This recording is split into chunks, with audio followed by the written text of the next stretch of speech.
Hi guys, so I've been saying for some time that the UK government has not been upholding its side of the withdrawal agreement which contains the Northern Ireland Protocol. Johnson's administration would not allow the EU to put its staff in on the ground to carry out the checks at the ports in Northern Ireland. They insisted that the UK government would put in place the infrastructure, the IT systems and hire the staff necessary to do the work.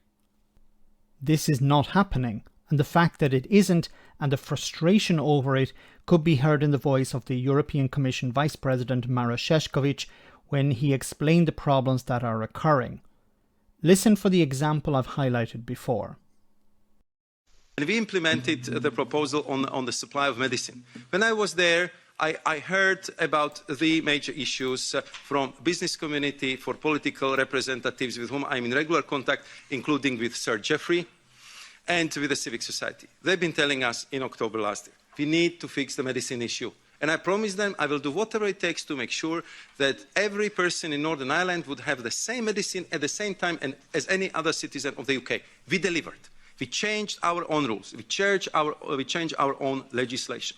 And I said, we can do the same. We can work on customs procedures. We can work on SPS. But what we need in exchange is just to have the minimal safeguards. So we actually know what kind of goods are coming to Northern Ireland.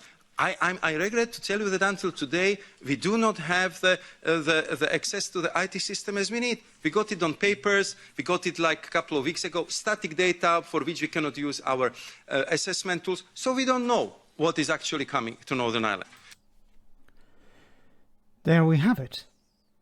So when the EU and the UK agreed that the UK government would provide live data of goods moving from Great Britain into Northern Ireland, instead they got nothing, and eventually the EU was given static data from weeks ago or data for a specific date, not live data, which the UK government had agreed to do. So this is something that the UK government has not done. Now, I would like to ask the question of Lord Frost, who was responsible for this in the past, Liz Truss, who's responsible for it now. Why are you not providing the live data? How can you say that you are upholding your side of the agreement and the EU is not, when this is a clear example of you not upholding your side of the agreement? But what we hear also in the Queen's speech and what we see in the background document, there is a big plan for the major divergence from the former EU rules. And I just want to be very, very open. You are the Parliamentary Assembly for the TCA. More divergence, more complications, more difficult trade. More checks would be needed because there will need to be the compliance of the quality of the goods. So. And this is simple. If you align more, then there's less requirement for checks. If you diverge more, there's more requirement for checks. Now, Brexiteers are talking about diverging more, but they're demanding that the EU reduce the number of checks. It's nonsensical. I'm frustrated. I can only imagine Maroš Šefčovič here. The idea that the UK government want to have fewer checks on goods moving from Great Britain into Northern Ireland, but at the same time they want to diverge on standards. So at this stage, what I would really plead here, we in the European Union, we never work with threats, we never work with blackmail. We try to work with a constructive engagement, and this is what I'm pleading for. I'm appealing again through you, through Minister Ellis, start negotiate with us, because I think what we hear from the UK side is that whatever we bring to the table, not good enough. Just picking up on... And there you have it. Okay, whatever we bring to the table is not good enough. What do you want us to do? We won't say. And now we have this disaster with the DUP, who are demanding that the protocol basically be torn up. So there are no checks. So the EU have not just no access to the live data, no access to any data.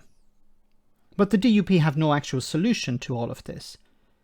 What's so frustrating is that the UK government agreed to do this, and now they're not doing it, and the UK media is not challenging them, asking that.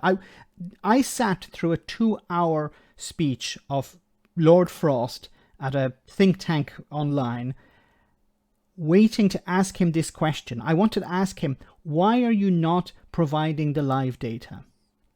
Unfortunately, I didn't get a chance to ask the question. I was not invited. But that would be one of the questions I'd ask him. Obviously, he's not in charge now. It would be Liz Truss. Why are you not providing the data? Is it an IT problem? Is it an issue of staff? What is the problem here? And why haven't you resolved it over the last year and a half? You were supposed to have these systems up and running before leaving the European Union and leaving the single market and the customs union. These systems were supposed to be up and running, and they were not. And the response last year from the EU is, okay, we'll give you more time, we'll give you more time, we'll give you more time.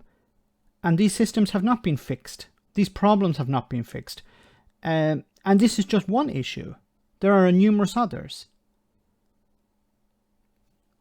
In order to reduce the checks, you need trust. And how can you trust a partner who says one thing and does another, and then accuses you of being inflexible, accuses you of trying to undermine the Good Friday Agreement? What is the goal here of the Brexiteers? What is the goal of the UK government? I don't know at this stage. Let me know in the comment section, guys, what you think about all of this. As always, your comments are greatly appreciated. Thanks a lot.